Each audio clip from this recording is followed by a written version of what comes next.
Okay. Hello, Prolific Podcast. It's kind of weird to have this song playing without my buddy Joey. But we can still dance. Hey guys, great to see you. Thank you for joining me today on the Prolific Podcast. I hope you're having a great day and that you're doing really, really well today.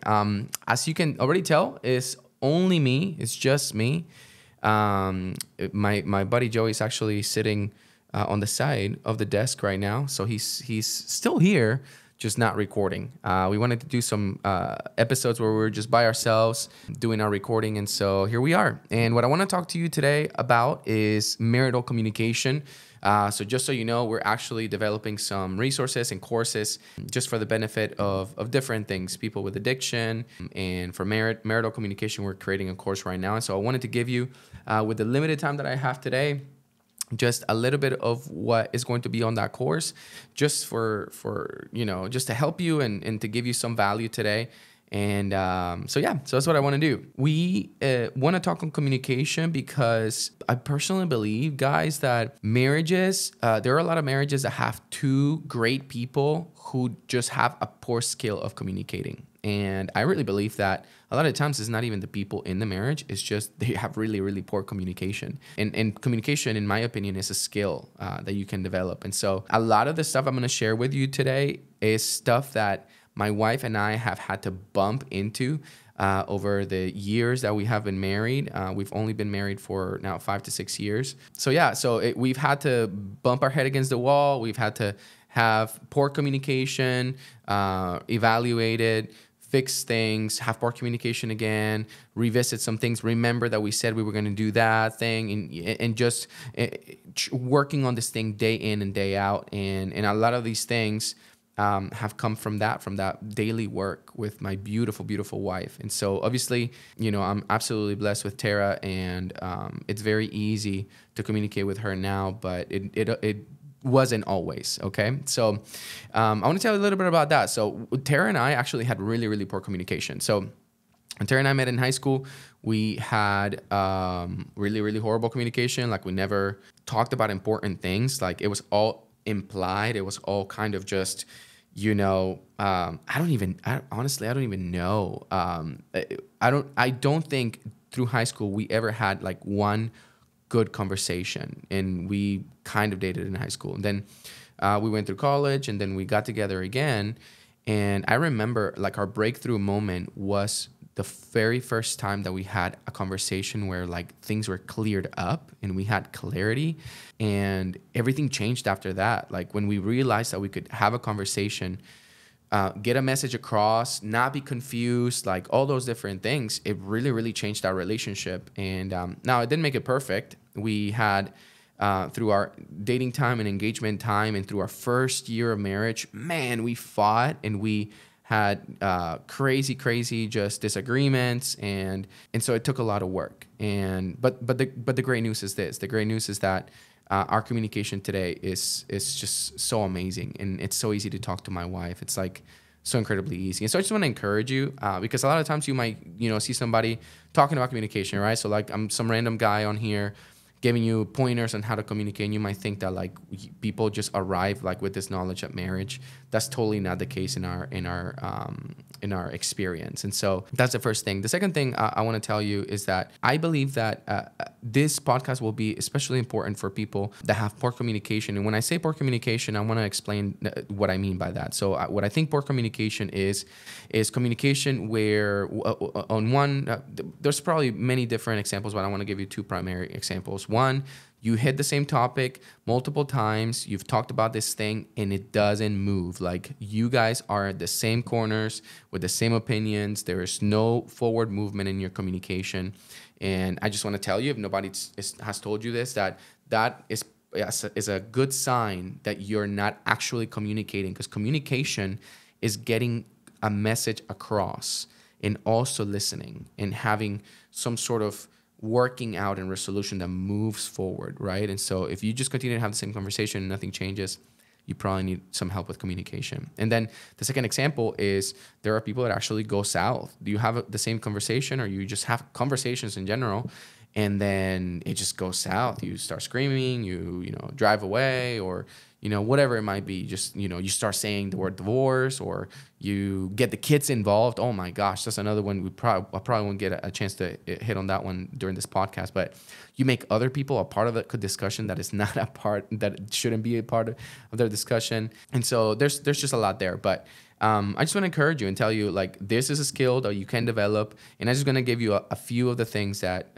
have been helpful to us. So I'm going to jump right in. The first thing I want to talk to you about is perspective. And I think perspective is one of the most important things that you can acquire in your marriage and for the benefit of your communication. Really, perspective is good for every single area of life, for work, for financial freedom, for just your relationship with God. Like, perspective is such an incredible you can have so much power from that. But so I want to tell you, first and foremost, perspective-wise, what I think is important that you keep in mind when it comes to your spouse and when it comes to who they are, right? So first and foremost, who is your spouse? I think that there are two primary things about your spouse that you need to keep in mind in your perspective. The first is your spouse is a son or a daughter of the King of Kings. Your spouse is a son and a daughter of the Creator that made you as well, the one who holds the world together, the one who is the judge, the one that's going to be the one that's going to reward us or judge us. That's a big deal. That's a really, really big deal. And I think that one of the things that I've been blessed with, that the Lord's maybe kept in the forefront of my mind about my marriage, is that my wife is his daughter, and that he is my father-in-law. Just like he's my father, he's also my father-in-law. And let me tell you, now that I have a daughter, that has a whole new meaning for me, because now that I have a daughter, I think the one thing that people could do to really send me over the edge is to mistreat my daughter. And so I just want to tell you, and even if you're a woman married to a guy, of course, it's important that you treat your spouse like God is their parent, like you are wanting to honor God. That's very, very important. The second thing that I want to encourage you with is that your spouse is not separate from you. And I think that that's one thing that people get in trouble with whenever they're having discussions and arguments that are maybe not going anywhere. They have conversations as though they are fighting against another party. And the Bible says, actually, that the reason why we want to be kind to our spouses is because they are a part of our body. If you are unkind to your spouse, you're being unkind to yourself. And I know that's a weird concept to understand, but if I think that that's very, very important, if we are able to reframe how we see discussions and we realize that they're not against our spouse, but they are with our spouse for the purpose of victory and for the purpose of breakthrough, it's going to really, really change everything that we do, everything that we say, how we approach things. And so I think perspective is the start. The why is the start. That's the most important part. And so I think if you can keep in mind, again, to assume that the Lord is your spouse's parent, and that you need to honor the Lord in the way that you treat your spouse, and that you're going to be liable to God for that. And two, that your spouse is not separate from you, but they are a part of you. Biblically, they are one body with you. I think that's going to really change things for us. All right. The second is this. I think marriage goals are important. And so I want to tell you a little bit of an anecdote that Tara and I had, and that led us to one of these steps. And so before Tara and I got married, when we were engaged and dating, we were preparing for that marriage step, and we were having conversations with our pastors. We're having premarital counseling, all those different things, which by the way, I recommend if you're not married yet. But we were reading books and just kind of preparing ourselves. And we were surprised. It makes me smile because it was funny. We actually laughed about it at the time. It was crazy how hopeless the information we were receiving from people around us about marriage was. It was so hopeless. The older people, 60-year-olds that were seeing as they were going to get married, oh my goodness, you just wait, People from my culture, I'm Colombian, my culture, oh, marriage is just an insane just step. Like, why would you do that? I had people tell me, maybe you're too young to get married. You think that maybe you need to live a little bit longer. A lot of different things that if we would have received them and taken them as truth, we would have walked into marriage already losing. You know what I'm saying? We would have walked into marriage already having a really, really poor idea of what marriage could be. And we could have failed simply because of our expectation, being that failure was the only expectation that we could have. And so by the grace of God at that time, Terry and I had the ability to have discernment, God-given discernment, to be able to realize that what they were telling us at the time was not the truth. I don't know how we knew, but we just knew it. And praise God for that. You know, we can only give him credit for that. And so we had to make a decision. Terry and I had to sit down and determine, like, what were we going to set as a goal for our marriage? Were we going to listen to all the hopeless versions of what marriage is from all these people that had been jaded by marriage? Or were we going to have a hope-filled version for ourselves, informed by the Bible, informed by God and how he sees marriage and how he sees just love and growth? And so Tara and I sat down and we made a goal. And I want to encourage you today, if you haven't done this with your spouse, I want to encourage you to do it. If you have the courage to do it, I want to encourage you to make a hopeful and realistic goal, okay? And so this is what ours looked like. We sat down and we said, hey, listen, we know our marriage is not going to be perfect because neither of us are perfect, but it's going to be awesome. We're going to have an awesome marriage, but it's not going to be perfect, but it's going to be awesome, right?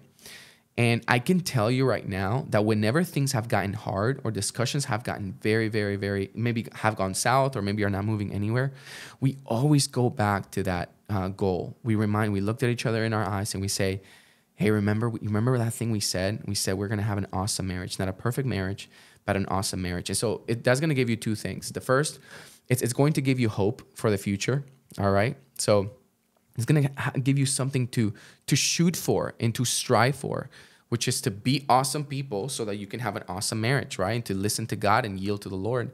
But the second thing it's going to do is whenever marriage gets difficult, that realistic part of your goal is going to keep you still hopeful, you know? Because I know a lot of people my age and younger who get into marriage and they lose hope because they begin to have conversations that they thought they would never have. They begin to have discussions or arguments or whatever, and they come into marriage with an unrealistic expectation of what marriage is going to be. And so it's okay for marriage to be awesome and imperfect. You know what I'm saying? And you can, I want to tell you, you can steal that from us. Like if you want to use it and say, hey, we're going to have an awesome marriage that's not going to be perfect, do it. Like you need that why, right? So we have perspective, we have our why and our goal that we can go back to. And so now I want to give you some practical tools, right? Because as I said before, I believe marriage or conversations and communication in marriage is a skill. And so I want to give you some practical tools that we've determined. And again, I want to remind you, these tools we have ran into and have to work very hard to get. We didn't arrive at marriage with this. So please don't feel hopeless because you don't have this already or all that stuff. We just have had to work at this and I've just written them down, right? Because we're putting this course together. So the first is this. We determined in our marriage we were not going to scream, right? So this, for some of you, this might sound like a complete impossibility in your marriage. You might be in the kind of marriage where you're like, well, how else am I supposed to get my point across if I don't scream? How else am I supposed to be heard if I don't scream, right? That's a bad sign. That's a sign that you need to do some work, that you guys need to do some work. And that's okay. Again, imperfect. Remember, awesome, but imperfect. So no screaming is something Tara and I also had opportunities where we could raise our voice, where we could talk to each other in a way that was disrespectful or dishonoring. And we had to make a determination to not scream and to have the self-control to wait. And so why do I say self-control? I believe that what screaming conveys is this. You might think in your screaming that you're actually winning the argument when you scream. I want to tell you right now, if you win and your spouse doesn't win, neither of you won the argument, all right? The key is to go together. And so what screaming actually does is it drops your spouse off. You drive away without them when you scream and you just stay the conversation over, right? And that might be part of your personality. Part of your personality might be that you just completely roll over your spouse and then you just feel like you're having good communication, or you just don't have the patience for it. I want to encourage you to pray and ask the Lord to give you the patience so that you don't have to enter into screaming in order to win an argument. And so I'll tell you this too. What screaming really says, what screaming really means, is that you lack the self-control and patience to see this conversation through all the way where two people are heard and two people can find resolution together. That's what screaming says. And so I want to encourage you and tell you, don't scream. You're not accomplishing what you want to accomplish if you scream. A way that you might remind each other of that rule. Let's say that today you agree and you say, we are going to keep that rule. We're not going to scream. And let's say that tomorrow you're having a conversation and somebody starts to raise their voice. You might say something like this. Hey, listen, I love you and I want to have this conversation, but I don't think that the tone of our voice right now is going to allow us to get to a point where we both win. First of all, do you think that you need some time to process the emotions about this conversation so that when we come together and communicate, instead of unloading on each other, we're actually getting somewhere together? Yes or no? If they say yes, okay, go take some time. If they say no, I don't need any time. Okay, so do you think that we can continue to move in this conversation without screaming at each other so that we can have forward motion in our communication? Is that okay? I think too, like communicating to each other with maturity and just confidence and meekness, it just does a lot for communication in marriage. And so I want to encourage you to not scream. The second thing I want to encourage you to not do is walk away. So I grew up in a home where rejection was conveyed with walking away, with absence, right? So I'm not getting my way. I am going to remove myself. And in my absence, when you don't have me, I'm going to convey my feelings with that action. I'm going to get my attention that I want. And I'm going to reject you so that I can let you know, essentially, I'm upset. Okay? Because I don't have maybe the communication skills to do it, or I don't have the patience to do it. I'm just going to walk away. And so I just want to tell you this. Walking away is working against the trust quotient of your relationship. And what do I mean by that? I think what good marriages have, when two spouses come together, what good marriages have is they have two spouses that continually reinforce to the other person that they are not going anywhere, that they are a trustworthy partner that is not going anywhere, that is not going to be absent. You understand? And this is one of the reasons why I really, really resent when I hear a spouse say, well, then because this and that, then I might leave, or they threaten with rejecting through absence. That's not working for your marriage. That's not, if you can't accomplish what you want to accomplish in your marriage by communicating, then go get help before you start threatening to leave, right? And so I'm going to tell you the complete opposite of something that's happened in my relationship with my wife. That by the grace of God, we experienced this, and I looked at it looking back, and I was like, man, God is so good to have given us the wisdom to do that. I remember when Tara and I were dating and engaged, when we were going to approach a difficult conversation, I remember one time I said to Tara, hey, listen, we're about to have a really hard conversation, and we might not see eye to eye. We might disagree in this conversation, but I want you to know this. Look at me in my eyes. I am not going anywhere. I don't want to marry anybody else. I'm not trying to, I don't have options. I'm right here. I'm not moving. I just want to have this conversation with you. So I just want you to know I'm here. I'm not moving. I'm not going anywhere. And I have found in my experience as a husband that reinforcing your presence in the life of the other person is extremely important. And so when you reject through absence, you're actually working against that. When you walk away, when you drive away, you're telling the other person, if things get hard enough, I'm just going to go. You know what I'm saying? That's not going to work in your benefit, in your marriage. So I want to encourage you to not leave. Now, I want to make a point here, and this is important, and I'm going to point at myself as I say this, okay? I'm talking to somebody over there, but I'm going to talk to myself as well. There are some of you who have no problem having your thoughts ready to go for a conversation that might be difficult or easy or whatever with your spouse. You don't have a problem. You're ready. If something happens, right then, you're ready to have that conversation. Where there are a lot of spouses that need time to process. They need to be ready for a conversation. They need to internally process, internally categorize their thoughts, and get ready for a conversation so that it is profitable, all right? Again, I'm going to point at myself. You need to stop rushing your spouse if they're not ready to have that conversation just yet. That's very, very important. You need to respect your spouse's ability to equip themselves for the conversation to be profitable. Understood? Now, I'll also say, it's important as a spouse that you don't just keep delaying conversations. Okay, so I'm talking to the other spouse, the spouse that likes to process. You can't just keep processing forever. That's not going to work. You understand? Because then what you're conveying is that this is what you're conveying. If you process forever and you don't address the conversation, you are saying to your spouse, I don't care about you enough to have the courage to face my feelings and face this uncomfortable conversation. I don't care about you enough, so I'm going to keep my comfort instead. That's what you're saying.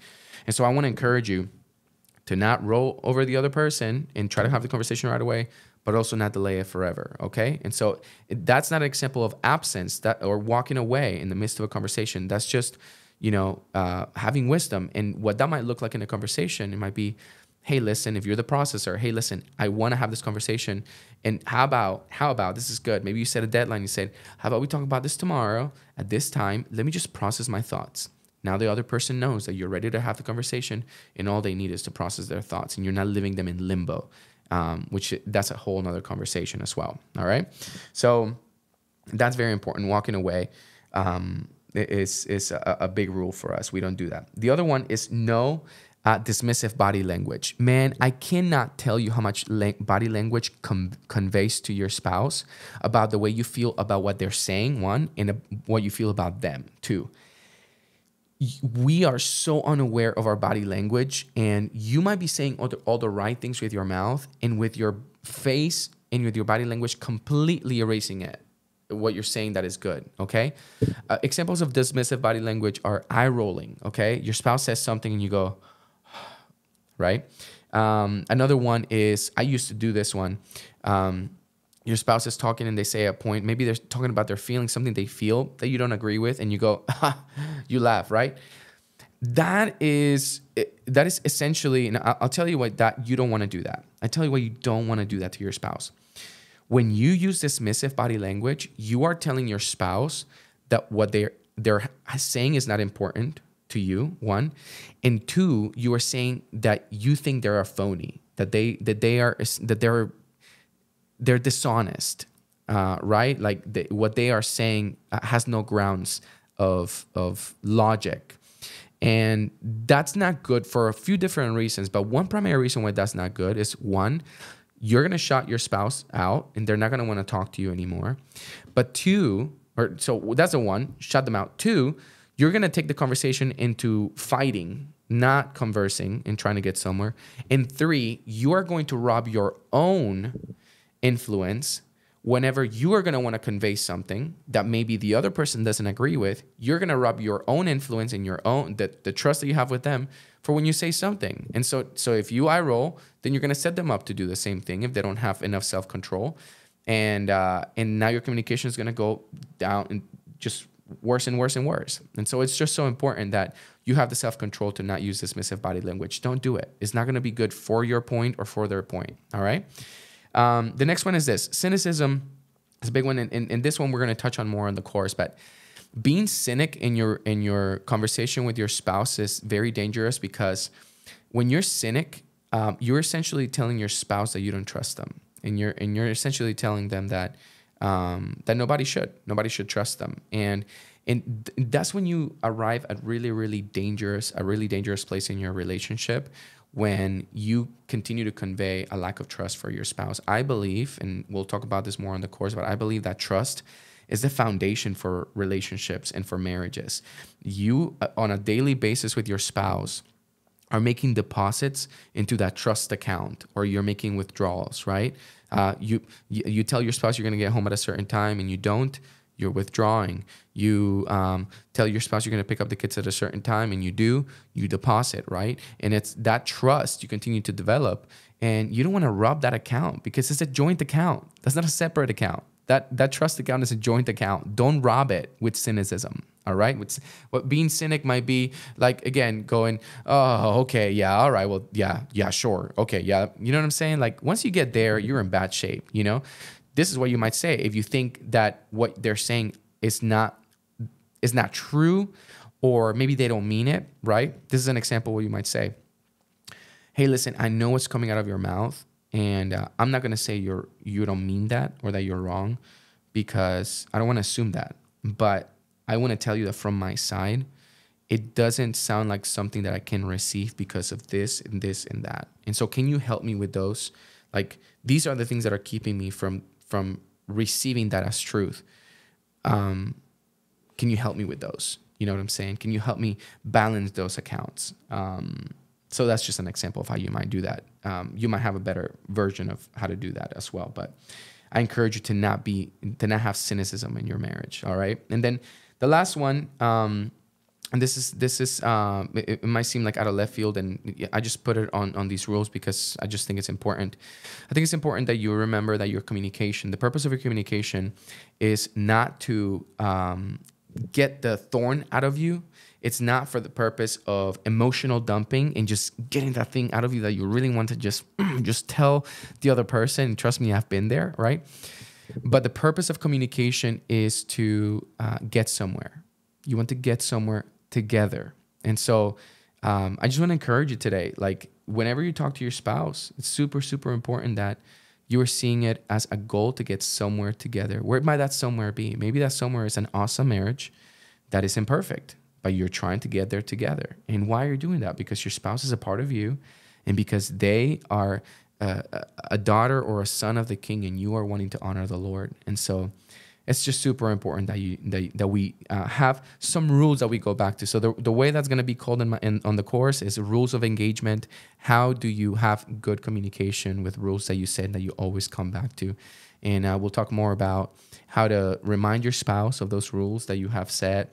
We're going to talk about biblical standards of trust and how to build trust in your marriage. We're going to talk about the language that you want to use. I'm going to tell you about some sentences and phrases and a way to say certain things to instill trust and to get somewhere with your spouse. Sometimes I know that you might have the right thing you want to say, but it doesn't come out the right way. I want to help you with that.